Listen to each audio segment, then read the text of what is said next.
Hello everyone, welcome to our study channel examyatra.com। हम पढ़ रहे हैं modern Indian history and today's topic is various act and reforms passed by British parliament.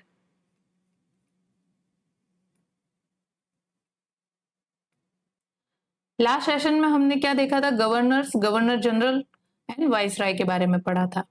आज हम पढ़ेंगे India की पॉलिटिक्स को, इंडिया के एडमिनिस्ट्रेशन को रेगुलेट करने के लिए, कंपनी के अफेयर्स को रेगुलेट करने के लिए ब्रिटिश पार्लियामेंट के द्वारा वेरियस एक्ट एंड रिफॉर्म्स पास किए गए, जिनमें से 1773 से 1858 तक के पीरियड को कंपनी रूल कहा जाता है और उसके बाद के लिए जो एक्ट पास होंगे वो कहलाएंगे 1857 के रिवोल्ट के बाद से 1858 से टिल 1947 तक के पीरियड को क्राउन रूल कहेंगे।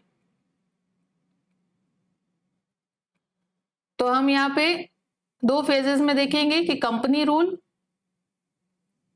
और क्राउन रूल, इनके अंडर कौन कौन से एक्ट पास हुए जिन्होंने Indian politics, Indian political affairs, social affairs और पब्लिक अफेयर के ऊपर किस तरह से इनके प्रोविजन ने इंपैक्ट डाला। तो यहाँ पे हम पीरियड ले रहे कंपनीज रूल फ्रॉम 1773 से 1858। द कंपनी रूल के अंडर ब्रिटिश पार्लियामेंट ने कौन कौन से एक्ट पास किए, तो जिसमें से फर्स्ट एक्ट आ जाता है आपका रेगुलेटिंग एक्ट ऑफ 1773। इसके बारे में हमने पहले भी डिस्कस कर चुके हैं। Regulating act of 1773 was basically act pass by British parliament to regulate company's affair. Company ने जब अपना बंगाल में रूल एस्टेब्लिश कर लिया था, उसके बाद कंपनी के अफेयर्स को रेगुलेट करने के लिए, और एक टाइम था जब कंपनी ने रूल एस्टेब्लिश करने के बाद इसमें एनार्की सी आ गई थी। इसके ऑफिशियल्स तो डे बाय डे रिच होते जा रहे थे, लेकिन इसकी जो कंडीशन है, कंपनी की condition day by day degrade होती जा रही थी। तो इसको रेगुलेट करने के लिए, कंपनी की फाइनेंशियल सिचुएशन वापस रिवाइव करने के लिए ब्रिटिश पार्लियामेंट द्वारा रेगुलेटिंग एक्ट ऑफ 1773 पास किया गया, जिसमें designated the governor of Bengal as a governor general of Bengal. तो जो पहले गवर्नर ऑफ बंगाल थे उसकी पोस्ट को as a governor general of Bengal किया गया, और जिसमें governor general of Bengal first आपके कौन बने? Warren Hasting. तो गवर्नर जनरल ऑफ बंगाल के पद का सृजन या इस पोस्ट का डेजिग्नेशन कहां से आया? रेगुलेटिंग एक्ट ऑफ 1773 से। It created executive council of 4 member. ये एग्जीक्यूटिव काउंसिल जो है बेसिकली गवर्नर जनरल को असिस्ट करने के लिए है, इनकी हेल्प करने के लिए है। कंपनी के पॉलिटिकल, मिलिट्री और रेवेन्यू अफेयर्स में इनका असिस्ट करने के लिए, हेल्प करने के लिए 4 मेंबर एग्जीक्यूटिव काउंसिल का क्रिएशन किया गया था। Governor of Bombay and Madras became subordinate to governor general of Bengal. इसी एक्ट, रेगुलेटिंग एक्ट ऑफ 1773 के द्वारा लेजिस्लेटिव पावर बॉम्बे और मद्रास के गवर्नर से छीन के उनको सबॉर्डिनेट किया गया गवर्नर जनरल ऑफ बंगाल के अंडर में। तो यहाँ पे सेंट्रलाइजेशन ऑफ पावर हो रहा है कि जो बॉम्बे और मद्रास के गवर्नर से पावर जो है वो गवर्नर जनरल ऑफ बंगाल में, बंगाल के अंडर शिफ्ट हो रही है। Establishment of supreme court at Calcutta, इसमें प्रोविजन था कि सुप्रीम कोर्ट में कलकत्ता में सुप्रीम कोर्ट की स्थापना की जाए in 1774। It prohibited the servant of company to engaging in any private trade और एक्सेप्टिंग ब्राइब फ्रॉम नेटिव्स। इस जब फाइनेंशियल कंडीशन बहुत ज्यादा डिग्रेड होने लगी because of increasing corruption among the British official और कंपनीज ऑफिशियल, कंपनी के officials के बीच में बहुत ज्यादा अपने पर्सनल गेन के लिए उन्होंने नेटिव से ब्राइब लेना शुरू किया, गिफ्ट लेने शुरू किए, और कंपनी के अफेयर्स के अंदर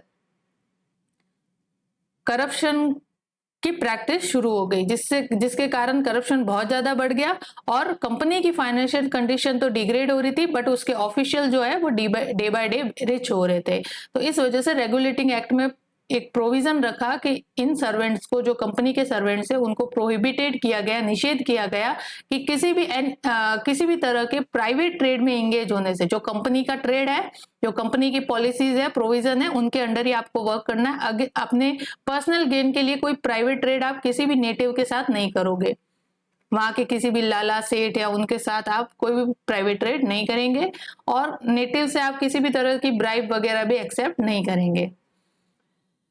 और it strengthen the control of British government over the company by requiring court of director. और कोर्ट ऑफ डायरेक्टर एक गवर्निंग बॉडी का प्रोविजन इसमें डाला गया कि कंपनी के जो रेवेन्यू और सिविल और मिलिट्री अफेयर्स है उनको रेगुलेट करने के लिए कोर्ट ऑफ डायरेक्टर जैसी एक गवर्निंग बॉडी का क्रिएशन किया जाए, इसमें ये प्रोविजन था। तो इससे बेसिकली क्या होगा, ये ब्रिटिश गवर्नमेंट का कंट्रोल जो है वो कंपनी के ऊपर बढ़ेगा, जिससे कंपनी जो है वो मल प्रैक्टिसेस और करप्शन को प्रैक्टिस नहीं करेगी और इसकी financial condition day by day increase होगी, अच्छी होने लगेगी, रिवाइव होने लगेगी। तो ये प्रोविजन थे रेगुलेटिंग एक्ट ऑफ 1773 में। सबसे इंपॉर्टेंट इसमें ये, जिसमें बंगाल गवर्नर ऑफ बंगाल को गवर्नर जनरल ऑफ बंगाल में तब्दील किया गया और उसके लिए 4 मेंबर की एग्जीक्यूटिव काउंसिल उसको असिस्ट करने के लिए क्रिएट की गई, और बॉम्बे और मद्रास के गवर्नर को गवर्नर जनरल ऑफ बंगाल के सबऑर्डिनेट किया गया। तो ये प्रोविजन आप याद रखना, जिसमें क्वेश्चन यहाँ से बहुत बार पूछा जा सकता है और जा चुका है इन वेरियस एग्जामिनेशंस। नेक्स्ट फिर इस रेगुलेटिंग एक्ट ऑफ 1773 में कुछ कमियां रह गई, जिसको रेटिफाई करने के लिए उसको अगेन वापस मॉडिफाइड वर्जन के रूप में पेश किया गया, जिसको कहते हैं हम पिट्स इंडिया एक्ट। तो नेक्स्ट हम देखेंगे पिट्स इंडिया एक्ट।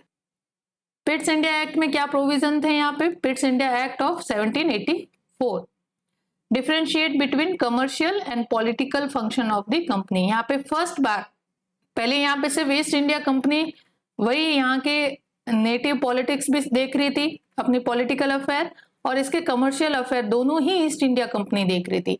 लेकिन पिट्स इंडिया एक्ट के अधीन इस एक्ट के प्रोविजन के तहत कंपनी के कमर्शियल और पॉलिटिकल अफेयर्स के अंदर डिफरेंशिएट किया गया और उसके लिए अलग अलग बॉडी, गवर्निंग बॉडी क्रिएट की गई, जिसमें सिस्टम ऑफ ड्यूअल गवर्नमेंट कहते हैं कि कंपनी के जो अफेयर है, पॉलिटिकल अफेयर और कमर्शियल अफेयर को गवर्न करने के लिए 2 अलग अलग गवर्निंग बॉडी क्रिएशन की गई, जिसको ड्यूअल गवर्नमेंट सिस्टम कहते हैं, जिसमें कोर्ट ऑफ डायरेक्टर और board of control. Court of director यहाँ पॉलिटिकल अफेयर्स मैनेज करेंगे कंपनी के, और बोर्ड ऑफ कंट्रोल जो है वो सिविल, मिलिट्री और रेवेन्यू अफेयर्स को कंट्रोल करेंगे। यहाँ पे court of director will be directly responsible to British parliament और कंपनी के पॉलिटिकल अफेयर्स की सारी जिम्मेदारी कोर्ट ऑफ डायरेक्टर की होगी। आगे जितने भी पॉलिटिकल अफेयर रिलेटेड डिसीजन है वो court of director after the 1784 court of director के द्वारा लिए जाएंगे। तो यहाँ पे ब्रिटिश पार्लियामेंट के अधीन रहेगा, ये एक सीक्रेट बॉडी है एक तरह से हम कह सकते हैं। Then company's territories in India first time called as a British possession in India, first time it's called as a British possession in India in Pitt's India act of 1784। Pitt's India act 1784 के तहत ही first time company ने जितनी भी territorial gain India में किया था उसको क्या टर्म दी गई? British possession. तो यहाँ पे क्या सिंबॉलिक रूप से हम देखने को मिल रहा है कि ब्रिटिश पोजेशन का मतलब यहाँ पे ब्रिटिश पार्लियामेंट या ब्रिटिश गवर्नमेंट, ब्रिटेन जो है वो अपना क्लेम एस्टेब्लिश कर रहे हैं over the territory of India. Next, reduced number of member to the 3 in executive council. जो गवर्नर जनरल ऑफ बंगाल के असिस्ट करने के लिए एग्जीक्यूटिव काउंसिल थी उसके 4 मेंबर थे, उसमें उसको रिड्यूस करके कितना कर दिया? 3 मेंबर कर दिया, including the commander and chief. Commander in chief, commander in chief basically ये गवर्नर जनरल ऑफ बंगाल ही होगा। कमांडर इन चीफ जो है मिलिट्री जितने भी एक्सपेडिशन होंगे उनकी लीडरशिप वो रखेगा। तो ये है पिट्स इंडिया एक्ट, ठीक है। नेक्स्ट रेगुलेटिंग एक्ट देखते हैं हम। बेसिकली ये सब कंपनी के अफेयर्स को और इंडिया की पॉलिटिक्स को मैनेज करने के लिए पास किए जा रहा है बाय ब्रिटिश पार्लियामेंट। और अब रूल किसका चल रहा है यहाँ पे इंडिया में? कंपनी का। अभी तक कंपनी जो है एग्जिस्टेंस में है। तो कंपनी जो है 1773 से लगा के 1857 का रिवोल्ट नहीं हो जाता तब तक ये कंपनी रूल इंडिया में रहता है 1857 के बाद जो रेगुलेटिंग एक्ट पास होते हैं उसके तहत कंपनी का एबोलिशन कर दिया जाता है, कंपनी को खत्म कर दिया जाता है और टोटल पावर जो है वो ब्रिटिश क्राउन के अंडर शिफ्ट हो जाता है।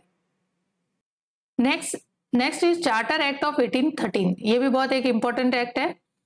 इसमें क्या प्रोविजन थे? And of company's monopoly. ये यहाँ से क्वेश्चन बहुत बार बनता है एग्जाम में, रट लो, यहाँ पे वेरियस एग्जामिनेशन में यहाँ से क्वेश्चन पूछा गया है और पूछा आगे भी जा सकता है। इसमें end of company's monopoly over trade. By this act company deprived of its commercial monopoly. जब हमने देखा था कि नेपोलियनिक वॉर हो रहा था तो उस समय क्या हो रहा था कि नेपोलियन ने ब्रिटेन को नेपोलियन ने अदर यूरोपियन कंट्री से अलायंस कर करके डिबार्ड कर दिया from the trade perspective. Britain का ट्रेड, अब वहां पे जो यूरोपियन ट्रेडर्स थे जो ट्रेड कर रहे थे अदर यूरोपियन कंट्रीज के साथ, उनको डीबार्ड कर दिया, उनको रोक दिया गया। तो अब इनकी जो वहां पे फाइनेंशियल कंडीशन वो गिरने लगी। अब वो यूरोपियन ट्रेडर जो थे ब्रिटेन में बैठे हुए, वो शेयर मांग रहे थे कहाँ? इंडिया के ट्रेड में। अब यहाँ तो पॉसिबिलिटी है नहीं, नेपोलियन के रहते हुए वो यूरोपियन कंट्रीज में तो ट्रेड नहीं कर सकते, तो उन्होंने ब्रिटेन की गवर्नमेंट से कहा कि हमें फिर इंडिया में ट्रेड करने की परमिशन दी जाए। लेकिन इंडिया में कौन बैठा था? ईस्ट इंडिया कंपनी, जिसका कंप्लीट मोनोपोली था over Indian trade in India. Complete monopoly established by east India company. तो यहां से चार्टर एक्ट ऑफ 1813 पास करके कंपनी की, ईस्ट इंडिया कंपनी की मोनोपोली को खत्म किया गया और अदर यूरोपियन ट्रेडर को परमिशन दी गई कि आप इंडिया में ट्रेड कर सकते हैं। And undoubted sovereignty of the crown. यहाँ पे फिर क्या दिख रहा है? यहाँ पे कंपनी कोई डिसीजन नहीं ले रही है, कौन ले रहा है? British parliament. तो इस by doing this action we can say Britain जो है वो अपनी सोवरेनिटी यहाँ पे इंडिया के ऊपर दिखा रहा है। बट कंपनी लेकिन क्या था? But company was allowed to enjoy monopoly of trade with China and trade in tea. तो कंपनी की जो ओवरऑल कमर्शियल मोनोपोली है वो तो एंड कर दी गई, लेकिन चाइना के साथ जो उनका ट्रेड था और चाय के लिए जो वो ट्रेड कर रहे थे उसमें इनकी मोनोपोली बरकरार रखी। ठीक है, आगे जाके चार्टर एक्ट में ये भी खत्म कर दी जाएगी। तो यहाँ पे सिर्फ आपको इतना याद रखना है कि first time east India company की जो कमर्शियल मोनोपोली है, जो ट्रेड में मोनोपोली है, वो किस एक्ट के द्वारा अबॉलिश की गई? Charter act of 1813। Assistant to learn natives. और इस एक्ट में फर्स्ट टाइम इंडियन लिटरेचर को समझने के लिए, उस पर वर्क करने के लिए काम किया गया। इंडियन एजुकेशन की तरफ वर्क किया गया कि भाई इंडिया में आप रूल कर रहे हो तो इंडिया के कल्चर को भी समझो। इंडिया के कल्चर में जो जितने भी लिटरेचर है उनको समझने के लिए, उनके प्रमोशन के लिए एनकरेजमेंट किया गया बाय फिक्सिंग द बजट। और कहा गया कंपनी को, कंपनी के ऑफिशियल्स को, कि आप इस तरफ भी थोड़ा वर्क कीजिए, यहाँ के लिटरेचर को समझने में, यहाँ की एजुकेशन सिस्टम समझने के लिए और साइंटिफिक नॉलेज इंडिया के लोगों के बीच में बढ़ाने के लिए एनकरेज किया गया। तो assistant to learn natives first time. Revival of literature, encouragement, जो पुराने लिटरेचर है जो इंडिया में चले आ रहे थे, जिसके आधार पे इंडियन सोशल कल्चर डिपेंड करता है, उसको आप वापस देखिए, समझिए। गीता, भागवत वगैरह इस टाइम में उन चीजों का वापस रिवाइवल हुआ था। Encouragement of learn Indian natives, और इंडियन भाषाओं को सीखिए, इंडियन कल्चर को समझिए। And promotion of scientific knowledge among the Indians, और इंडियन के अमंग्स जो है साइंटिफिक नॉलेज क्रिएट कीजिए। For this 1 lakh annually was provided. इसके लिए बजट भी रखा गया कि इस काम के लिए कंपनी को 1 लाख एनुअली प्रोवाइड करवाए जाएंगे। ठीक है, तो फर्स्ट टाइम ऐसा स्टेप जो है वो चार्टर एक्ट ऑफ 1813 में लिया गया। Now next is charter act of 1833। एक इंपॉर्टेंट एक्ट है ये। यहाँ पे हम ओनली इंपॉर्टेंट जो एक्ट है वो ही देख रहे हैं। तो चार्टर एक्ट ऑफ 1833, इसमें companies monopoly over trade with China and in T ended. जो कमर्शियल मोनोपोली थी वो तो 1813 के चार्टर एक्ट में खत्म कर दी, और जो बची कुची ट्रेड मोनोपोली थी over China trade and in T, वो भी इस चार्टर एक्ट के द्वारा टोटल खत्म कर दी, और कंपनी की मोनोपोली अब किसी भी ट्रेड अफेयर में नहीं है। All Europeans are invited to trade in India. तो एक तरह से ये होलसेल कोलोनाइजेशन इंडिया का हो रहा है, क्योंकि आपने ओपन कर दिया इंडिया को। यहाँ तो पहले तो खाली ईस्ट इंडिया कंपनी थी, अब और भी अदर यूरोपियन ट्रेडर्स जो है from Britain, they can come and do their trade affairs with India. The lease of 20 years to the company was extended. Company को यहाँ पे लीज दी जाती थी कि आप इस समय तक यहाँ पे अपना पॉलिटिकल और जो भी टेरिटोरियल अफेयर्स है वो कर सकते हो। तो इसकी जो ये लिमिट है 20 years और एक्सटेंड कर दी गई। Most and important, governor general of Bengal की पोस्ट को कन्वर्ट किया गया किसमें? गवर्नर जनरल ऑफ इंडिया की पोस्ट में। यहाँ से क्वेश्चन आता है कि गवर्नर जनरल ऑफ इंडिया की पोस्ट का क्रिएशन कब हुआ? तो इन चार्टर एक्ट ऑफ 1833 में ये प्रोविजन था। और ये भी पूछा जा सकता है कि इससे पहले गवर्नर जनरल ऑफ इंडिया से पहले कौन सी पोस्ट हुआ करती थी? तो गवर्नर जनरल ऑफ बंगाल। तो गवर्नर जनरल ऑफ बंगाल की पोस्ट कन्वर्ट की गई गवर्नर जनरल ऑफ इंडिया। अब जो बंगाल का गवर्नर बन के आएगा उसको गवर्नर जनरल ऑफ इंडिया कहेंगे। Now all powers vested in him. ठीक है। Company as a commercial body become purely administrative body. पहले ये जो कमर्शियल बॉडी थी कंपनी, यहाँ पे अब प्योरली किस तरह की बॉडी बन गई है? Administrative body. क्योंकि ये डे बाय डे अपना टेरिटोरियल गेन बढ़ाते जा रहे हैं, टेरिटरी एनेक्स कर रहे फ्रॉम द नेटिव्स, और डे बाय डे इनका जो इन्फ्लुएंशियल एरिया है वो बढ़ता जा रहा है। तो अब ये मियर कमर्शियल बॉडी नहीं रह गई, ओनली कमर्शियल बॉडी नहीं रह गई, अब ये एक एडमिनिस्ट्रेटिव बॉडी भी बन चुकी है। इसीलिए तो इसके बंगाल के ओनली पहले कौन सी इन्फ्लुएंशियल एरिया था यहाँ ब्रिटिश लोगों का इंडिया में? बंगाल। अब उनका जब टेरिटरी एक्सपेंशन बढ़ गया, टेरिटोरियल एक्सपेंशन बढ़ गया, तो अब गवर्नर जनरल ऑफ इंडिया कहलाने लगे, क्योंकि 1818 तक तो बहुत सारा एरिया कैप्चर कर लिया था कंपनी ने, और ये चार्टर एक्ट पास हो रहा है 1833 में। तो इस समय तक तो बहुत सारी टेरिटरी कंपनी के इन्फ्लुएंशियल में अंडर आ चुकी थी, कंपनी के रूल के अंडर आ चुकी थी। इस वजह से यहाँ पे गवर्नर जनरल ऑफ इंडिया की पोस्ट क्रिएट की गई, और कंपनी कमर्शियल बॉडी से एक एडमिनिस्ट्रेटिव बॉडी बन गई। इसी में इस चार्टर एक्ट में लॉ कमीशन को क्रिएट करने का प्रोविजन था कि लॉ कमीशन एस्टेब्लिश किया जाए इंडिया में। Consolidated and codification of Indian laws. इसका काम क्या रहेगा कि इंडियन जो लॉ है उसका कंसोलिडेशन करो और कोडिफिकेशन करो कि इंडियन सोसाइटी में क्या रीति रिवाज चलते हैं और किस तरह के लॉ जो है वो इंडियन सोसाइटी को गवर्न करती है। It added 4th ordinary member to governor general council, और इसमें गवर्नर जनरल की जो एग्जीक्यूटिव काउंसिल है उसमें 4th ऑर्डिनरी मेंबर को इंक्लूड किया गया जो था लॉर्ड मैकॉले, और लॉर्ड मैकॉले ने ही इंडियन लॉ का कंसोलिडेशन एंड कोडिफिकेशन किया था, लॉर्ड मैकाले। तो यहाँ पे पहले 3 मेंबर की थी ना, पहले 4 मेंबर की रेगुलेटिंग एक्ट ऑफ 1773 में, फिर 3 मेंबर की एग्जीक्यूटिव काउंसिल हुई, उसमें वापस अब 1 मेंबर और ऐड किया गया जो लॉ अफेयर्स देखेगा। तो ये जो 4th मेंबर था वो थे lord Macaulay to assist governor general in law matter. Law का अगर कोई भी क्वेश्चन आएगा तो गवर्नर जनरल को असिस्ट करेंगे lord Macaulay. Now next is charter act of 1853। इस एक्ट में प्रोविजन थे कि कंपनीज पैट्रोनेज ओवर सर्विस के पहले जो कंपनी के अंदर ऑफिशियल्स अपॉइंटमेंट होती थी, उनकी ज्वाइनिंग होती थी या उनका एम्प्लॉयमेंट होता था, वो ओनली कंपनी डिसाइड करती थी। लेकिन अब कंपनी की सर्विस के अंदर जो कंपनी का टोटल कंट्रोल है वो अबॉलिश किया गया, डिसॉल्व कर दिया गया, और सर्विसेज जो है उनको कॉम्पिटिटिव एग्जामिनेशन के थ्रू भर्ती होने लगी कंपनी के ऑफिशियल्स की।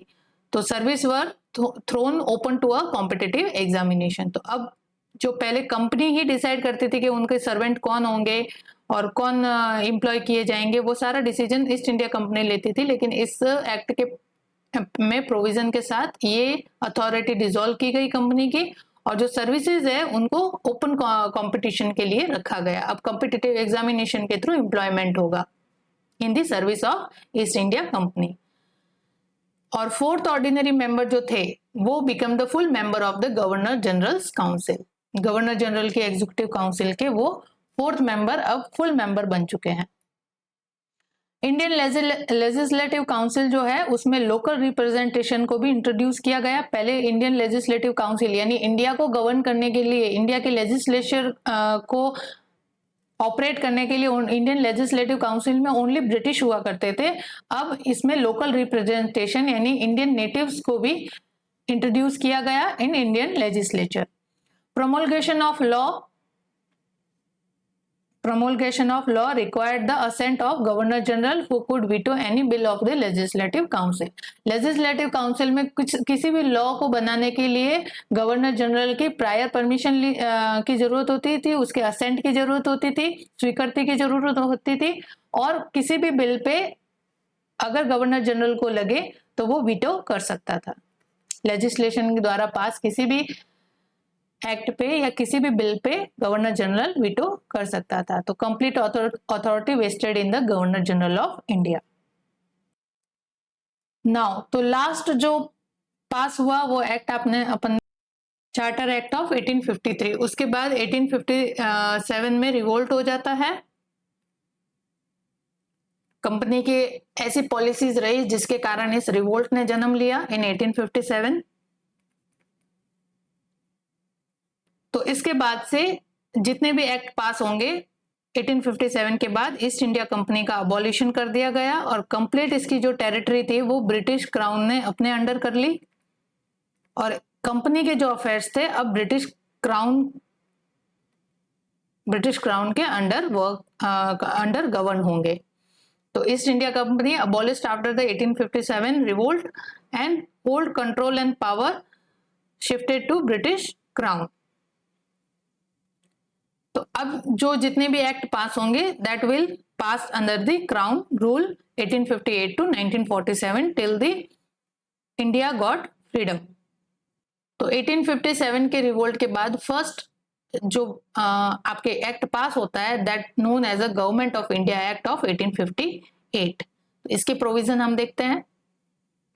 इसमें प्रोविजन था कि abolished east India company and transfer the power of government territories and revenue to the British Crown। तो जो कंपनी के टेरिटरी और रेवेन्यू का पावर था वो अब ब्रिटिश क्राउन के हाथों में चला गया है और ईस्ट इंडिया कंपनी को टोटली अबॉलिश कर दिया गया है। It changes the designation of governor general of India to viceroy. अब जो गवर्नर जनरल ऑफ इंडिया की पोस्ट थी उसको चेंज किया गया वाइसरॉय में, और वाइसरॉय जो है वो अब ब्रिटिश गवर्नमेंट का रिप्रेजेंटेटिव है, ब्रिटिश पार्लियामेंट का रिप्रेजेंटेटिव के रूप में होगा। ठीक है, और इसका जो अपॉइंटमेंट है वो ब्रिटिश पार्लियामेंट या ब्रिटिश गवर्नमेंट के द्वारा किया जाएगा, वाइसरॉय ऑफ इंडिया का। It ended the system of double government by abolishing the court of director and board of control. जो कंपनी के अफेयर्स को, पॉलिटिकल अफेयर और कमर्शियल अफेयर को गवर्न करने के लिए दो गवर्निंग बॉडी क्रिएट की गई थी, court of director and board of control, उसको अबॉलिश किया गया और ड्यूअल गवर्नमेंट या डबल गवर्नमेंट का जो ये सिस्टम था इसको खत्म किया गया। Now it created new office, और ये एक न्यू ऑफिस का क्रिएशन हुआ जिसको कहते हैं सेक्रेटरी ऑफ स्टेट। तो अब इंडिया में दो हो गए, वाइसरॉय और secretary of state.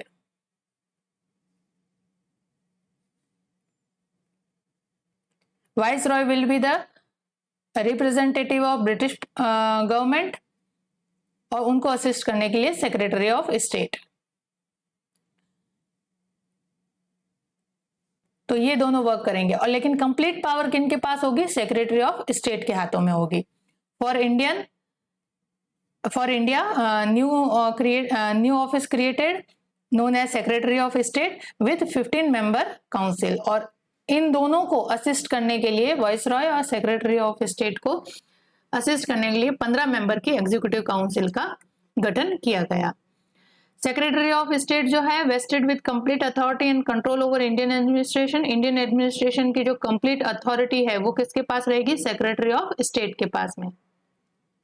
Member of British cabinet he will be the member of British cabinet, cabinet का जो होगा वो मेंबर होगा, रिस्पॉन्सिबल टू ब्रिटिश पार्लियामेंट, और डायरेक्टली रिस्पॉन्सिबल होगा ब्रिटिश पार्लियामेंट के, ठीक है, सेक्रेटरी ऑफ स्टेट। तो यहां से from government of India act of 1858 दो पोस्ट होती है, एक का तो कन्वर्जन होता है और एक न्यू क्रिएट की जाती है। सेक्रेटरी ऑफ स्टेट न्यू, बिल्कुल ही न्यू ऑफिस क्रिएट किया जाता है इंडिया को गवर्न करने के लिए, इंडिया के एडमिनिस्ट्रेशन को गवर्न करने के लिए, और इंडिया के एडमिनिस्ट्रेशन की कंप्लीट अथॉरिटी एंड कंट्रोल जो है वो सेक्रेटरी ऑफ स्टेट के हाथों में होता है। और वाइस रॉय जो है एज ए ब्रिटिश पार्लियामेंट के रिप्रेजेंटेटिव के रूप में इंडिया में काम करते हैं। तो these are the provision of government of India act of 1858। Now next is Indian Council Act of 1861। तो इंडियन काउंसिल एक्ट ऑफ 1861 में क्या प्रोविजन थे? इसमें प्रोविजन था beginning of representative institution by associating Indians with law making process. Viceroy should nominate some Indians and a non official member of his executive council. कि अब जो India के administration में है, यहाँ के लोकल लोगों को, यहाँ के लोकल रिप्रेजेंटेटिव्स को मौका दिया जाए लॉ मेकिंग प्रोसेस में, और इनको भी पावर शेयरिंग, यहाँ पे क्या हो रहा है, पावर शेयरिंग हो रही है। कंप्लीट अथॉरिटी अब ब्रिटिश क्राउन अपने हाथों में नहीं लेना चाहता, जबकि थोड़ी थोड़ी power because of growing of nationalism feeling among the Indians people, इस वजह से अब डिमांड उठने लगी कि हमारे जो इंडिया के एडमिनिस्ट्रेशन को चलाने के लिए तुम फॉरेनर ही क्यों ओनली कर रहे हो, हम यहाँ के नेटिव्स हैं, हमें भी इसमें हिस्सेदारी दो। तो इस वजह से उनको जस्ट थोड़ा सा काम डाउन रखने के लिए इस तरह के प्रोविजन लाए गए, जिसको इंडियन काउंसिल एक्ट ऑफ 1861 कहता है कि जो लॉ मेकिंग प्रोसेस है उनमें रिप्रेजेंटेशन लाओ, इंडिया का रिप्रेजेंटेशन लाओ, इंडिया के रिप्रेजेंटेटिव्स को इसमें हिस्सेदारी दो, और वाइस रॉय जो है वो नॉमिनेट करे कुछ इंडियंस को as a non official member to his executive council. जो एग्जीक्यूटिव काउंसिल वाइस रॉय को सलाह देने के लिए लॉ मेकिंग प्रोसेस में और अदर जो एडमिनिस्ट्रेटिव रिलेटेड इश्यूज है उसमें असिस्ट करने के लिए जो एग्जीक्यूटिव काउंसिल है उसमें इंडियन शेयरिंग भी बढ़ाई जाए। Indians to his executive council, और इस इंडियन काउंसिल एक्ट ऑफ 1861 के पास होने के बाद फर्स्ट इस तरह का प्रोविजन दिया गया, इंडियन लोगों को भागीदारी दी जाए लॉ मेकिंग प्रोसेस में। तो उसमें राजा ऑफ बनारस, महाराजा ऑफ पटियाला और सर दिनकर राव जो थे वो गवर्नर वाइस रॉय की एग्जीक्यूटिव काउंसिल में भागीदार बनते हैं, एज ए शेयर होल्डर बनते हैं। तो राजा ऑफ बनारस, महाराजा ऑफ पटियाला और सर दिनकर राव जो थे, they were Indians to his executive council, viceroy की एग्जीक्यूटिव काउंसिल में हिस्से लेते हैं। It indicates the process of decentralization by restoring legislative power to Bombay and Madras Presidency। पहले जो बॉम्बे और मद्रास प्रेसिडेंसी के गवर्नर थे उनके लेजिस्लेटिव पावर को रेगुलेटिंग ऑफ 1773 में छीन लिया गया था और इनको सबऑर्डिनेट कर दिया था गवर्नर जनरल ऑफ बंगाल के। Now by the passing of Indian council act of 1861 this legislative power restored to governor of Bombay and Madras. तो मद्रास और बॉम्बे के गवर्नर प्रेसिडेंसी थी, उनके लेजिस्लेटिव पावर इनको वापस रिस्टोर्ड कर दिए गए। तो this process is known as a decentralization. ठीक है, पावर का विकेंद्रीकरण हो रहा है। Recognization of portfolio system by Lord Canning in 1859। Lord Canning first viceroy of India. तो 1859 में लॉर्ड कैनिंग ने पोर्टफोलियो सिस्टम इंट्रोड्यूस किया। इसमें क्या होता है हम देखते हैं, कल हमने पढ़ा था लॉर्ड कैनिंग के बारे में कि इनके टाइम में पोर्टफोलियो सिस्टम शुरू किया गया। तो मैंने कहा था कि अपन नेक्स्ट सेशन में देखेंगे। तो यहीं पे है पोर्टफोलियो सिस्टम। तो portfolio system was basically a member of the Viceroy's Council was made in charge of one and more department of the government and was authorized to issue final order on behalf of the council on matter of his department। तो portfolio system में क्या था कि जो viceroy council का कोई भी member है उसको एक से अधिक डिपार्टमेंट का हेड बना दिया जाएगा। उसको एक या 1 2 3 जितने भी डिपार्टमेंट है, एक से ज्यादा डिपार्टमेंट का हेड बनाया जाएगा और उसको ये कंप्लीट अथॉरिटी होगी कि उसके रिलेटेड डिपार्टमेंट के लिए वो कोई भी फाइनल ऑर्डर पास कर सकता है on the behalf of executive council. तो ये था पोर्टफोलियो सिस्टम। ठीक है, कि एक ही मेंबर को एक से अधिक डिपार्टमेंट अलॉट किए जा सकते हैं और उसको ये कंप्लीट अथॉरिटी होगी कि वो अपने रिलेटेड डिपार्टमेंट के लिए फाइनल ऑर्डर पास कर सकता है on the behalf of executive council. ठीक है, ये पोर्टफोलियो सिस्टम है विच इंट्रोड्यूस पोर्टफोलियो सिस्टम। आपको इतना पूछा जाएगा क्वेश्चन कि portfolio system was introduced by, तो लॉर्ड कैनिंग इन 1859। ये याद रखना है, यहाँ पे question can be asked in examination. Next is empowered the viceroy to issue ordinance in emergency. और इस काउंसिल एक्ट में प्रोविजन था कि इमरजेंसी की सिचुएशन में, मान लो कि रिवोल्ट हो गया, कहीं रिबेलियंस है, तो इस कंडीशन में वाइसरॉय जो है वो ऑर्डिनेंस पास कर सकता है और इस ऑर्डिनेंस की जो लाइफ होगी वो 6 मंथ के लिए होगी। 6 मंथ के लिए ऑर्डिनेंस पास करके गवर्नेंस है जो वो अपने अंडर में ले सकता है किसी भी एरिया की, किसी भी टेरिटरी की या इंडिया की। ठीक है, और ये प्रोविजन आज भी अपने पॉलिटिकल सिस्टम में देखने को मिलता है, टू पास ऑर्डिनेंस। अब किसके द्वारा पास होता है ऑर्डिनेंस? प्रेसिडेंट के द्वारा,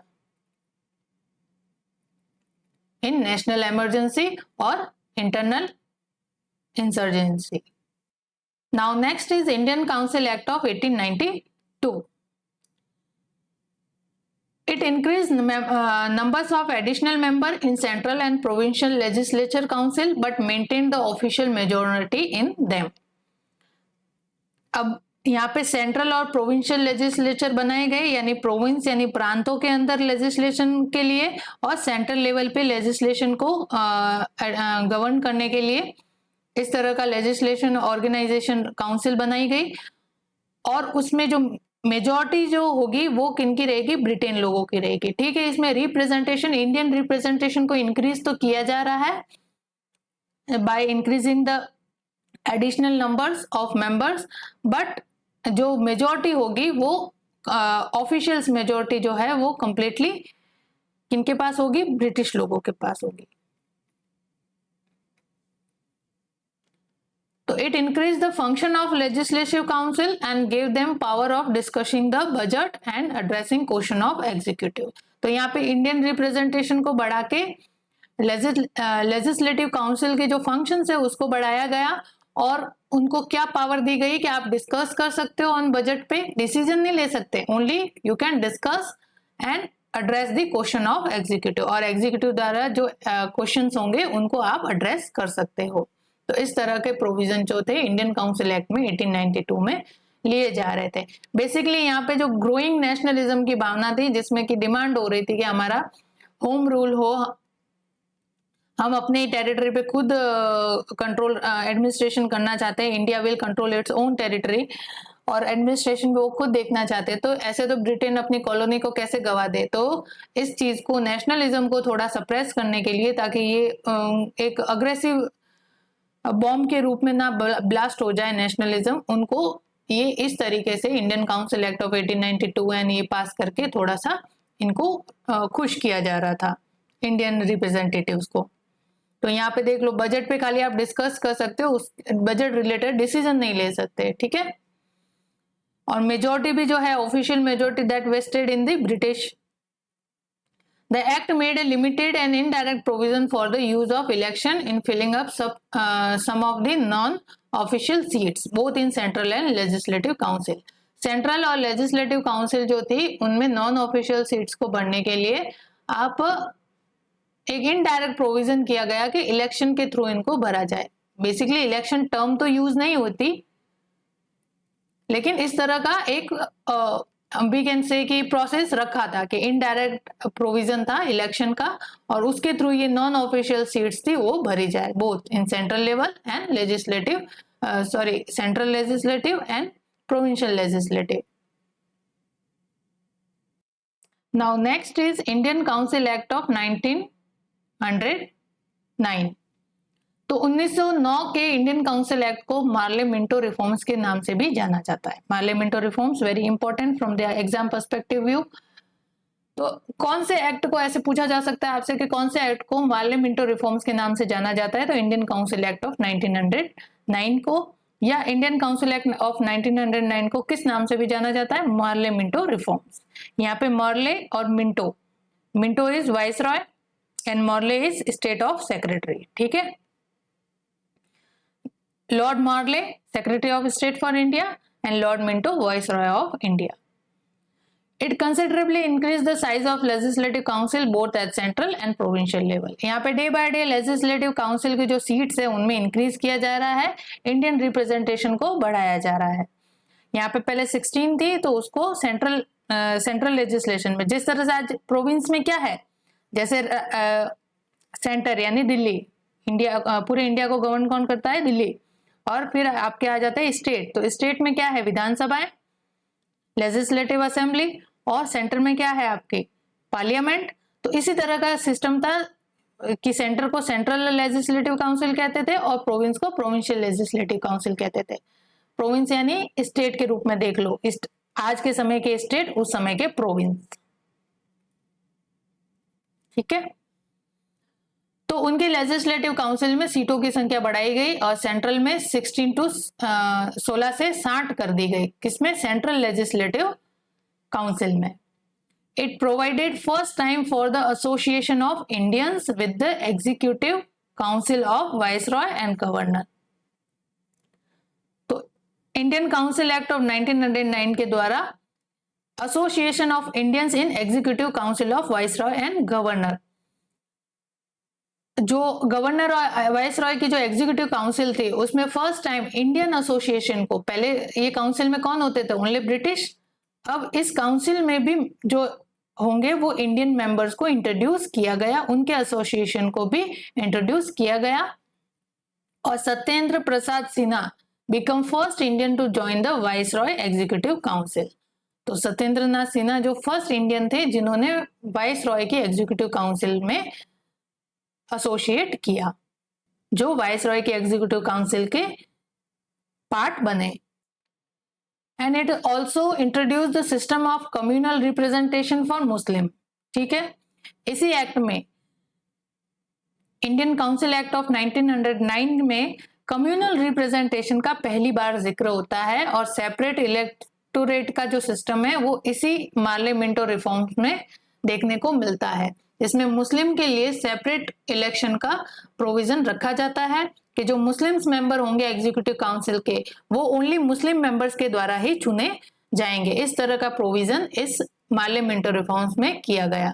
under this the Muslim member were to be elected only by Muslim voters and act legalize communalism. तो ये जो एक्ट है भारत में कम्युनलिज्म, यहाँ पे क्या है, पहले जो भारतीय और हिंदू और मुस्लिम में इतना कोई भेदभाव नहीं था, यहाँ पे सब एक तरह से रहते थे, एक साथ रहते थे। लेकिन इंडिया यहाँ पे ब्रिटिश लोगों ने इन दोनों पावर को सेपरेट करने के लिए, क्योंकि 1857 में हम देखते हैं कि चाहे वो हिंदू हो या मुस्लिम हो, दोनों ने भाग लेकर इस 1857 के रिवोल्ट में हिस्सा लिया था, दोनों ने भाग लिया था। तो अब ब्रिटिश लोगों ने सोचा कि इन दोनों को सेपरेट किया जाए, क्योंकि ये मेजोरिटी में है हिंदू और मुस्लिम, तो इनको सेपरेट किया जाए bye introducing the system of separate electorate. यहां से इनके मन में भावना आएगी कम्युनलिज्म की, सांप्रदायिक भावना या सांप्रदायिकता हम कह सकते हैं, इस टाइम से या इस मार्ले मिंटो रिफॉर्म के साथ ही इंडिया में लीगलाइज हो जाती है communalism. Lord Minto is also known as father of communal electorate. Lord Minto, ठीक है, question can be ask in examination, who is the father of communal electorate, Lord Minto, क्योंकि Minto Morley Minto reforms के अंदर ही separate electorate जैसे system को introduce किया गया था। इससे पहले ना मुस्लिम ना हिंदू दोनों ही अपने लिए कोई सेपरेट इलेक्शन की मांग नहीं रखते थे। उनको चाहिए था कि इंडिया का जो एडमिनिस्ट्रेशन है वो इंडियंस को सौंप दिया जाए, ये डिमांड थी। लेकिन यहाँ पे फूट डालो और राज करो की नीति ब्रिटिश लोगों ने अपनानी शुरू की और इन दोनों के बीच में इन दोनों को लड़ाया, हिंदू और मुस्लिम को, by introducing the such kind of system as a separate electorate system, जिनसे इनके मन में कम्युनलिज्म की भावना आई और ये सेपरेट सेपरेट फिर अपने अधिकार मांगने लगे, और जिसका रिजल्ट हो जाता है पाकिस्तान। इस तरह की भावना इनके मन में जो पैदा करने वाले थे वो थे ब्रिटिश लोग। Now government of India act of 1919 which also known as Montagu Chelmsford reforms. यहाँ पे अगेन मोंटेगू जो है वो आपके स्टेट सेक्रेटरी ऑफ स्टेट होंगे and Chelmsford will be the viceroy of India.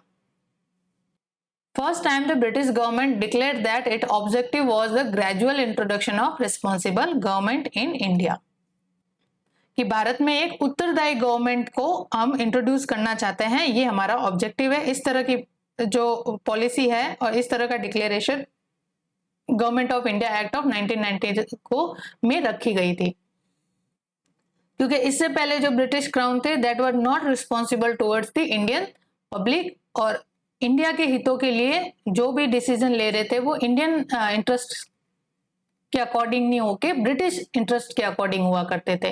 Now after the passing of government of India act of 1919 उसमें ये declare किया गया कि ब्रिटिश गवर्नमेंट का जो एम है, जो ऑब्जेक्टिव है, वो खुद के इंटरेस्ट को फुलफिल करना नहीं है, बल्कि अब एक एज अ रेस्पॉन्सिबल गवर्नमेंट को इंट्रोड्यूस किया जाएगा in India by British government.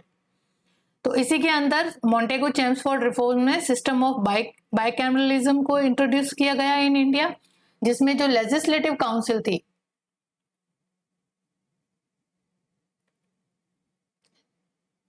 Legislative council जो थी वो कैसे थी, क्या सिस्टम था, सेंटर में अलग और आपके प्रोविंस में इस तरह का सिस्टम था, प्रोविंशियल लेजिस्लेटिव काउंसिल और सेंट्रल लेजिस्लेटिव काउंसिल। अब इसमें सिस्टम ऑफ बाइकैमरलिज्म किया गया, जिसमें इस काउंसिल को, लेजिस्लेटिव काउंसिल को दो भागों में बांटा, अपर हाउस और लोअर हाउस, चाहे वो सेंटर की हो या प्रोविंस की हो। अपर हाउस में काउंसिल ऑफ, जिसको कहते हैं काउंसिल ऑफ स्टेट, और lower house which is legislative assembly. ये जो बाइकैमरलिज्म सिस्टम है ये दोनों लेवल पे इंट्रोड्यूस किया गया, सेंट्रल लेवल पे भी और प्रोविंशियल लेवल पे भी, जिसमें लेजिस्लेटिव काउंसिल के दो हिस्से किए गए, अपर हाउस और lower house, that is known as bicameralism. ठीक है, upper house is known as council of state and lower house is legislative assembly. आज का जो सिस्टम है उसी तरह का, अपर हाउस होता है, लोअर हाउस होता है, आप पार्लियामेंट में भी देख लो और स्टेट लेजिस्लेटिव असेंबली में भी यही सिस्टम होता है, upper house and lower house. Then introducing the system of bicameralism, system of diarchy was also introduced। अब सिस्टम ऑफ डायरकी क्या है, इसमें जो भी अफेयर्स है, जितने भी फाइनेंशियल अफेयर कह दो या रेवेन्यू या सिविल अफेयर्स, कुछ भी अफेयर्स है, उनको डिस्ट्रीब्यूट किया गया in two category, that is reserved subject and transfer subject. Reserve subject पे टोटल कंट्रोल होगा गवर्नमेंट ऑफ इंडिया का, यानी ब्रिटिश लोगों का, गवर्नमेंट ऑफ इंडिया कहेंगे ब्रिटिश लोग, ठीक है ना। जिसमें रिजर्व सब्जेक्ट्स में क्या आएंगे, finance, law and order, finance, law and order. ये जो इन सब्जेक्ट पे जो भी डिसीजन मेकिंग होगी वो गवर्नमेंट ऑफ इंडिया के द्वारा होगी। बाकी जो सब्जेक्ट है जैसे education, health, local self government, that will be transferred to the lower house, और ये इंडियंस को दे दिए जाएंगे। तो इसको कहते हैं सिस्टम ऑफ डायरकी। मेंबर्स 26, इसमें मेंबर्स कितने थे, अपर हाउस में 26 जो थे वो नॉमिनेटेड थे एंड 34 वाज इलेक्टेड, और इसमें जो थे आपके लोअर हाउस में मेंबर थे 144 इन टोटल, जिसमें से 41 जो थे वो नॉमिनेटेड थे। तो जो भी सब्जेक्ट है उनको दो हिस्सों में बांटा गया, that is known as system of diarchy, reserve subject and transfer subject. Reserve subject में रेवेन्यू या फाइनेंस कह दो, और लॉ एंड ऑर्डर जो है वो गवर्नमेंट ऑफ इंडिया द्वारा कंट्रोल होंगे। बाकी जो एजुकेशन, हेल्थ और लोकल सेल्फ गवर्नमेंट है वो ट्रांसफर सब्जेक्ट के रूप में इंडियंस को दिए जाएंगे, उनके ऊपर लॉ मेकिंग की जो राइट्स है वो इंडियन के पास होंगे। वाइस राइज काउंसिल में क्या चेंजेस हुए? 3 out of 6 member should be Indian. जो 6 मेंबर थे उनमें से 3 जो है वो इंडियन होने चाहिए। Separate provincial budget from central, separated provincial budget from central budget. अब प्रोविंशियल बजट और सेंट्रल बजट का जो सेपरेशन है वो किस एक्ट में किया गया? Government of India act 1919। Establishment of public service commission, इसमें प्रोविजन था पब्लिक सर्विस कमीशन को एस्टेब्लिशमेंट किया जाए।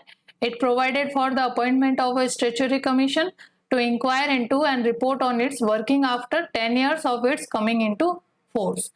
स्टैट्यूटरी कमीशन का जो बेसिकली ऑब्जेक्टिव था, जो भी काम होगा इंडिया में by India government of India के द्वारा, उसकी एक समीक्षा की जाए, एक रिपोर्ट तैयार की जाए और उसके आधार पे ही आगे के जो प्रोविजन होंगे, आगे के एक्ट में जो भी प्रोविजन है उनको रखा जाएगा, उनको बनाया जाएगा according the need of Indian administration. ठीक है, तो इस पे रिपोर्ट तैयार करने का काम जो था वो स्टैट्यूटरी कमीशन का था। इस तरह का एक स्टैट्यूटरी कमीशन बनाया जाए, इसका प्रोविजन था गवर्नमेंट ऑफ इंडिया एक्ट 1919 में। तो ये हर 10 साल के बाद अपनी रिपोर्ट पेश करेगा और उसके बाद ही जो भी रिकमेंडेशन होगी इस कमीशन की, उसके आधार पे ही आगे पॉलिसीज फ्रेम की जाएगी।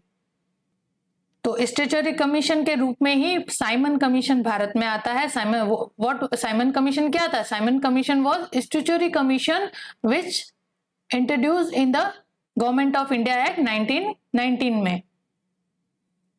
तो 1927 में इसके एग्जिस्टेंस में आने के 8 साल में ही, यानी 2 साल पहले ही इसका फॉर्मेशन हो जाता है और ये अपनी एक रिपोर्ट तैयार करता है, जिसमें इस साइमन कमीशन में 7 मेंबर थे and it was a statutory commission under the chairmanship of Sir John Simon।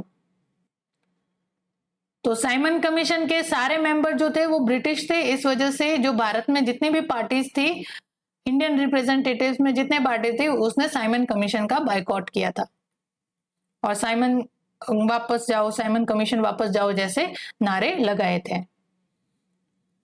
तो ये 7 मेंबर स्टैट्यूटरी कमीशन था, जिसका चेयरमैन कौन थे? Sir John Simon. All the members of commission were British, hence all the parties boycotted it. Commission submitted its report in 1930। 1930 में इस commission ने अपनी रिपोर्ट प्रस्तुत की, जिसके अंदर प्रोविजन था कि एक तो आप डायर के सिस्टम को अबॉलिश कीजिए, ये रिजर्व सब्जेक्ट और ट्रांसफर सब्जेक्ट जैसी सिस्टम नहीं होना चाहिए। Establishment of federation of British India and princely state, princely state of British India का एक फेडरेशन क्रिएशन किया जाए, जो आगे इसमें देखते हैं अपन जब हिस्ट्री पढ़ते हैं तो हाउस ऑफ प्रिंस का क्रिएशन किया जाता है। प्रिंसली स्टेट और ब्रिटिश इंडिया के बीच का एक ये फेडरेशन होता है। कंटिन्यूएशन ऑफ कम्युनल इलेक्टोरेट, और जो कम्युनल इलेक्टोरेट है उसको कंटिन्यू रखा जाए। तो बेसिकली कम्युनल इलेक्टोरेट तो ये साइमन कमीशन कहेगा ही कि भाई आप कंटिन्यू रखो, क्योंकि इनसे इनका फायदा था। फूट डालो और राज करो की नीति जो है इससे फुलफिल हो रही थी, डिवाइड एंड रूल।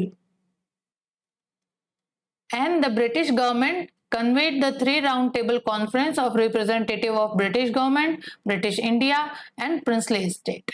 ठीक है, तो इस रिकमेंडेशन पे बात करने के लिए फिर ब्रिटिश गवर्नमेंट ने एक राउंड टेबल कॉन्फ्रेंस को ऑर्गेनाइज करने के लिए, रिकमेंडेशन पे बात करने के लिए राउंड टेबल कॉन्फ्रेंस को ऑर्गेनाइज करने का एक आइडिया रखते हैं ब्रिटिश गवर्नमेंट, जिसमें कि ब्रिटिश गवर्नमेंट खुद भाग लेगी, ब्रिटिश इंडिया के रिप्रेजेंटेटिव भाग लेंगे, जो वहां पे वाइस रॉय और सेक्रेटरी ऑफ स्टेट है वो, और प्रिंसली स्टेट के मेंबर्स जो हैं वो इस राउंड टेबल कॉन्फ्रेंस में भाग लेंगे।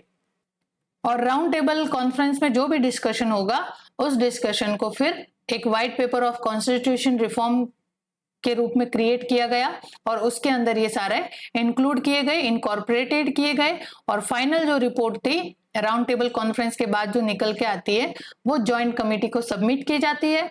और जो भी इस कमीशन के द्वारा रिकमेंडेशन दी गई थी और फिर राउंड टेबल कॉन्फ्रेंस के साथ बात करने के लिए बात करके जो भी आगे डेवलपमेंट हुए थे वो सब इनकॉर्पोरेट किए गए in the government of India act 1935। तो नेक्स्ट जो आपके बिल पास होता है, सॉरी एक्ट पास होता है, that is known as government of India act 1935। तो 1935 में साइमन कमीशन की जितनी भी रिकमेंडेशन थी उनको इनकॉर्पोरेट किया गया और राउंड टेबल कॉन्फ्रेंस अरेंज करके ब्रिटिश इंडिया, प्रिंसली स्टेट और ब्रिटिश गवर्नमेंट तीनों ने मिलकर बैठ के बात की और जो भी पॉलिसी मेकिंग और डिसीजन मेकिंग हुई उसको भी इनकॉर्पोरेट किया गया in this white paper of constitutional reform में, जिसका रिजल्ट आया गवर्नमेंट ऑफ इंडिया एक्ट 1935।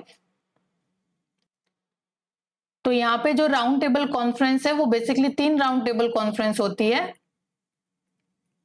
1930, 1931 और 1932। 1930 में गांधी जी ने इसको बॉयकॉट किया था, 1931 में गांधी जी ने भाग लिया था after the Gandhi Irwin pact और 1932 में कांग्रेस ने इसको फुल्ली बायकॉट किया था। एंड कम्युनल अवार्ड के बारे में डिस्कस करते हैं हम। 1932 में कम्युनल अवार्ड क्या था? बाय रैमसे मैकडोनाल्ड, जो उस समय ब्रिटिश प्राइम मिनिस्टर हुआ करते थे, scheme of representation of the minority which came to be known as communal award. कि पहले सेपरेट इलेक्टोरेट का प्रोविजन रखा गया 1919 के इंडियन काउंसिल एक्ट में कि भाई मुस्लिम्स लोगों को सेपरेट इलेक्टोरेट दिया जाए। फिर उसी चीज का एक एक्सटेंशन रूप देखने को मिलता है और जो इंडिया में डिप्रेस क्लास थी उसके लिए भी सेपरेट इलेक्टोरेट का प्रोविजन रखा गया by Ramsay MacDonald, British prime minister उस समय के। ठीक है, तो इसी को ही कहता है कम्युनल अवार्ड। In 1932 में the award not only continued separate electorates for Muslim, Sikh, Indian Christian, Anglo-Indians and Europeans but also extended it to the depressed class। तो सेपरेट इलेक्टोरेट पहले मुस्लिम्स के लिए लाया गया, फिर उसको एक्सटेंड करके Sikh, Indian Christian and Anglo Indians के लिए भी और यूरोपियंस के लिए भी इंट्रोड्यूस किया गया, लेकिन it extended to the depressed class by the communal award 1932। Depress class के लिए भी सेपरेट इलेक्टोरेट के का सिस्टम रखा जाए। तो इसके विरोध में डिप्रेस क्लास, ये तो एक अच्छा कदम था कि डिप्रेस क्लास को भी इंडियन लेजिस्लेशन में रिप्रेजेंटेशन मिले, जिसके लिए सेपरेट इलेक्टोरेट का प्रोविजन रखा गया। लेकिन इसका विरोध गांधी जी ने किया था। Gandhi ji was distressed over this extension of the principle of communal representation. He want कि जो डिप्रेस क्लास और इन सबका इलेक्शन हो वो जॉइंट इलेक्शन हो, जॉइंट इलेक्टोरेट हो, इनका चयन या सिलेक्शन जॉइंट इलेक्शन के थ्रू ही हो, ना कि सेपरेट इलेक्टोरेट इनको दिया जाए। लेकिन आफ्टर इन्होंने फिर इसके लिए प्रोटेस्ट भी किया था इन येरवड़ा जेल में, fast on to the death,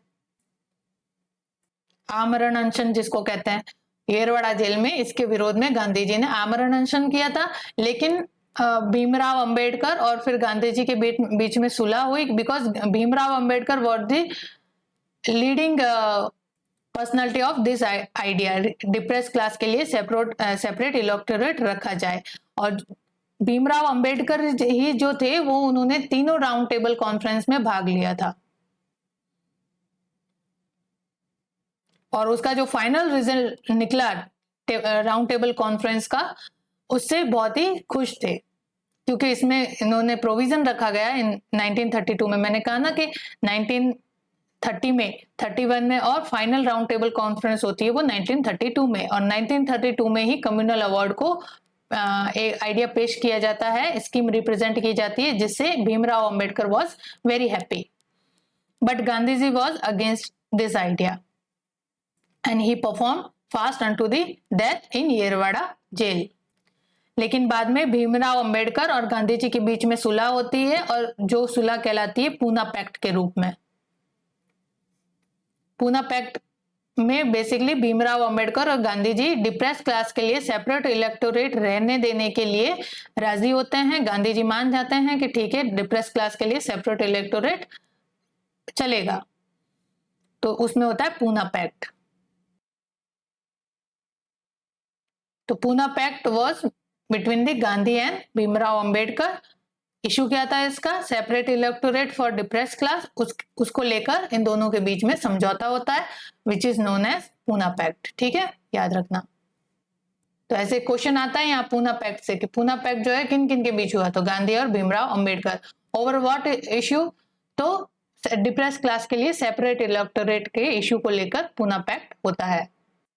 now government of India act 1935, तो government of India act of 1935 में जो साइमन कमीशन की रिपोर्ट थी उसको इनकॉर्पोरेट किया गया, और देखते हैं क्या क्या प्रोविजन हुए।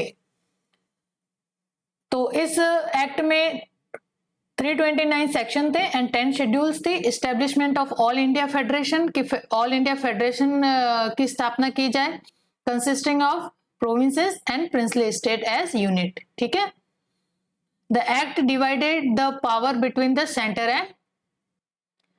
And unit. यूनिट क्या? यहाँ पे प्रिंसली स्टेट और प्रोविंस और प्रिंसली स्टेट को मिला के क्या कहलाता है? यूनिट। तो सेंटर और यूनिट के बीच में जो पावर है वो ऐसे 3 लिस्ट बना के बांटे जाए। Act divided the power between the centre and unit by creating the list, federal list, provincial list and concurrent list. Federal list centre के लिए, प्रोविंशियल लिस्ट प्रोविंस के लिए या यूनिट्स के लिए कह दो, और कॉन्करेंट लिस्ट जिसपे दोनों ही अपनी डिसीजन मेकिंग कर सकते हैं। तो आज भी यही सिस्टम चलता है अपने पॉलिटी में, जो पावर है वो इसी तरह से डिवाइड की गई है, सेंट्रल लिस्ट, स्टेट लिस्ट और concurrent list. Residuary power were given to the viceroy, और जो रेजिडरी पावर है वो वाइसरॉय को दे दी जाती है, उस पर डिसीजन मेकिंग का पावर वाइसरॉय के पास है। It abolished diarchy in the provinces and introduced provincial autonomy in its place. जो डायरकी सिस्टम था, ट्रांसफर सब्जेक्ट और रिजर्व सब्जेक्ट। ट्रांसफर सब्जेक्ट पे तो जो लोकल रिप्रेजेंटेटिव है वो अपना वर्क कर सकते थे, लेकिन जो रिजर्व सब्जेक्ट थे उस पर कंप्लीट अथॉरिटी किसकी होती थी? गवर्नमेंट ऑफ इंडिया की। तो ये प्रोविंस में भी लागू था और सेंट्रल लेवल पे भी लागू था। इसको कहते हैं डायरकी। तो प्रोविंसेस में प्रोविंशियल ऑटोनॉमी को, कि भाई प्रोविंशियल के जितने मैटर्स होंगे वो प्रोविंशियल गवर्नमेंट के द्वारा ही लिए जाएंगे, और रिजर्व्ड और ट्रांसफर सब्जेक्ट जैसा सिस्टम नहीं होगा। इस तरह का प्रोविजन इस एक्ट में रखा गया। It provided for the adoption of dyarchy at the centre, लेकिन सेंटर लेवल पे, प्रोविंशियल लेवल पे प्रोविंशियल ऑटोनॉमी लाई गई और डायरकी को खत्म किया गया, लेकिन सेंट्रल लेवल पे रिजर्व सब्जेक्ट और ट्रांसफर सब्जेक्ट जैसा सिस्टम कंटिन्यू रखा। It introduced bicameralism in 6 out of 11 province. उस समय 11 प्रोविंस थे जिसमें बाइकैमरलिज्म सिस्टम जो है वो 6 में रखा गया, जिसमें यूपी वगैरह का एरिया, बिहार है, बंगाल है, दिल्ली है। इन 6 प्रोविंस के अंदर उस समय यूपी क्या है? यूनाइटेड। उत्तर प्रदेश नहीं था उस समय, यूपी था यूनाइटेड प्रोविंस। उत्तर प्रदेश बाद में कहलाया, यूनाइटेड प्रोविंस कहा जाता था उत्तर प्रदेश को। ये वहां पे ये बाइकैमरल सिस्टम इंट्रोड्यूस किया गया। Further extended the communal representation, और कम्युनल रिप्रेजेंटेशन को आगे एक्सटेंड किया गया by separate electorate for depress class, woman and labour. पहले वहां पे माइनॉरिटी को दिए गए, मुस्लिम्स को दिया गया, अब फिर डिप्रेस क्लास को आया, अब वुमन और लेबर को भी सेपरेट इलेक्टोरेट सिस्टम को एक्सटेंड किया गया, उनको भी।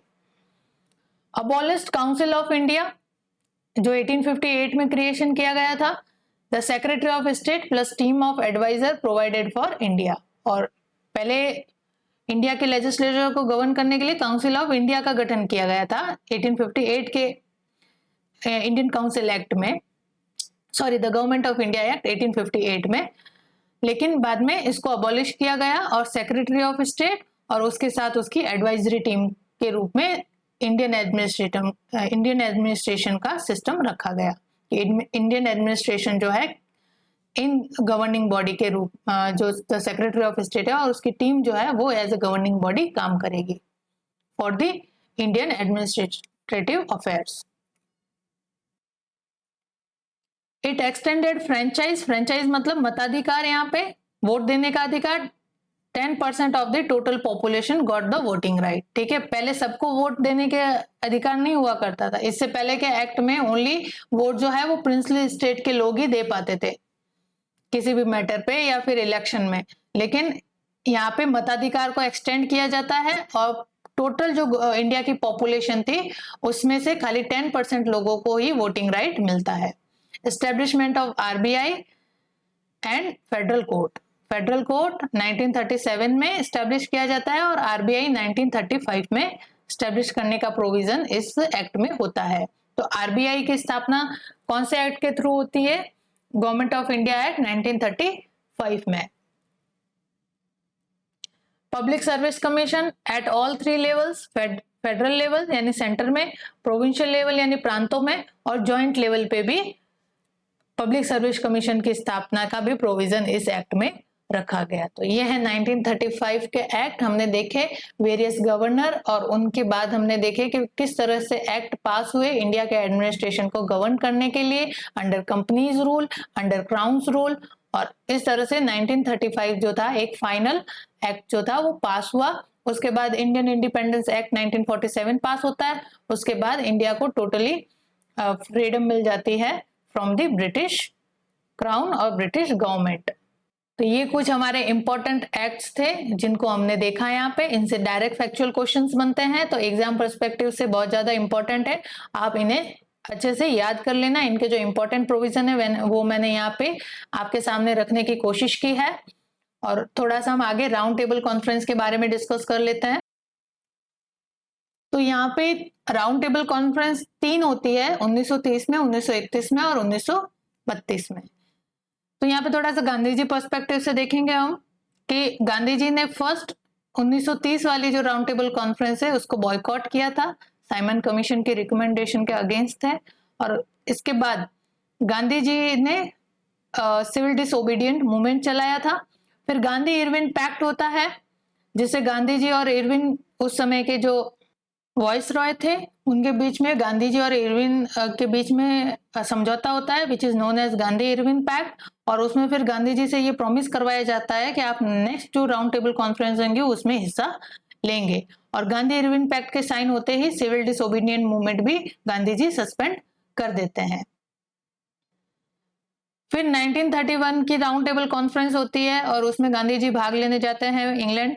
और वहां पे फिर बात चलती है कि इंडिया को डोमिनियन स्टेट का दर्जा दिया जाए। लेकिन ये अच्छे वकील होने के कारण भी और अच्छी एडवोकेसी होने के बाद भी ये डोमिनियन स्टेटस इंडिया के लिए नहीं ले पाते हैं। और फिर इंडिया आके इन्होंने वापस सिविल डिसओबीडियंस मूवमेंट जो है उसको रिज्यूम किया। और इसके बाद जो नेक्स्ट वाइस रॉय आते हैं डफरिन, उन्होंने फिर डायरेक्ट एक्शन लिया कांग्रेस पार्टी पे, गांधी जी पे, और उसको ब्रूटली सप्रेस किया। इनके जो लोग थे कांग्रेस पार्टी के लोग उनको प्रिजन कर दिया, जेल में डाल दिया गया, गांधी जी को भी अरेस्ट कर दिया गया। और फिर गांधी जी ने फाइनली सिविल डिसओबीडियंट मूवमेंट को सस्पेंड किया इन 1933 एंड फाइनली 1934 में तो सिविल डिसओबीडियंट मूवमेंट विड्रॉ ही कर लिया इन्होंने। और इससे पहले सप्रेस करने से पहले, सस्पेंड करने से पहले कांग्रेस को फिर जब यहाँ पे गिरफ्तारी हुई और जो इनके ऊपर ऐसा अग्रेसिव एक्शन हुआ तो उसके बाद उन्होंने थर्ड कॉन्फ्रेंस हुई 1932 की, उसमें कांग्रेस एब्स्टेंड रही। कांग्रेस ने फिर या गांधी जी ने भाग नहीं लिया। तो गांधी जी ने सिर्फ सेकेंड राउंड टेबल कॉन्फ्रेंस में भाग लिया। गांधी जी मीन्स यहाँ पे कांग्रेस भी पीछे पीछे आ जाएगी, ठीक है ना। कांग्रेस कोई अलग से नहीं हो, गांधी और कांग्रेस यहाँ पे सब एक साथ चलेंगे। तो फिर इन पे जब ये एक्शन होता है तो ये सिविल डिसओबीडियंस मूवमेंट, क्योंकि गांधी जी को अरेस्ट कर दिया गया था, कांग्रेस के और भी जो प्रोमिनेंट लीडर थे वो भी जेल में बंद थे, तो सिविल डिसओबीडियंट मूवमेंट की जो लीडरशिप है वो वीकन होने लगी, कमजोर पड़ने लगी और फाइनली सस्पेंड हो गया सिविल डिसओबीडियंट मूवमेंट इन 1933। और civil disobedient movement Gandhi ji के द्वारा विड्रॉ कर लिया गया इन 1934। और इसके बाद से गांधी जी ने भारत के एक्टिव पॉलिटिक्स में, इंडिया के एक्टिव पॉलिटिक्स से विड्रॉ कर लिया था। लेकिन यहाँ पे भीमराव अंबेडकर ने, मैंने पहले भी बताया कि ऑल 3 राउंड टेबल कॉन्फ्रेंस में उन्होंने भाग लिया and he was the happiest person from the outcome of the round table conference, क्योंकि डिप्रेस क्लास के लिए सेपरेट इलेक्टोरेट जैसी बात की गई थी और ये रिजल्ट था ऑल राउंड टेबल कॉन्फ्रेंस का। ठीक है, तो इसी के साथ हम यहाँ का सेशन एंड करते हैं। Thank you very much. Please do like, share and comment to our study channel examyatra.com। Thank you.